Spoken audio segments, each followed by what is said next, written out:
Дали водата плови или тоне? Ама плови во што? Во вода? Тоа нема смисла. Па ако може се друго, или да плови, или да тоне, зошто да не и водата? Овој експеримент најдобро да го правиш надвор, во купатило или во куќа. Има и прирака голем сад кој собира многу вода. Земи 2 тегли и стави различна прехранбена боја во секоја од нив. Јас ставам неколку капки црвена боја во едната тегла и капка сина боја во другата. А ако работиш со водени бои, тогаш бојата ќе ја ставиш после водата. Стави ладна вода од фрижидер во едно од теглите и наполни ја до врвот, а другата тегла наполни ја со топла вода, исто така баш до врвот.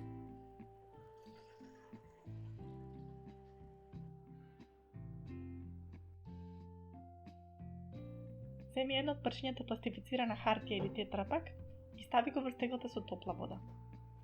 Благо притисни на него со еден прст и ќе видиш дека малку од водата ќе истече, а парчето хартија ќе биде како залепено за водата.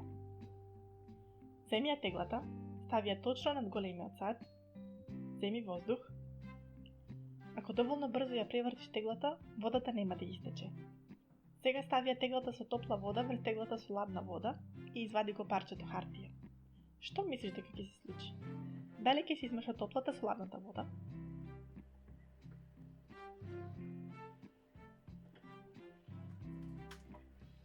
Ајде сега да го направиме истиот експеримент, но овој пат ќе ја ставиме топлата вода доле, а ладната вода горе.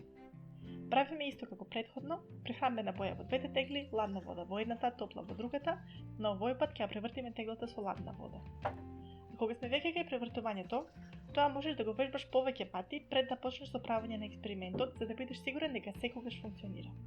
За вежбањето можеш да користиш само вода, без боја. Сега стави ја теглата со ладна вода врз таа со топла вода и пред да го извадиш парчето хартија размисли. Што ќе се случи? Извади ја хартијата и види дали си во право.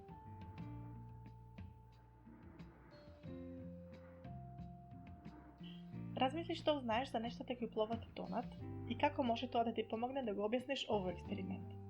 Дај твое објаснување, а потоа прочитај што напишавме ние за него.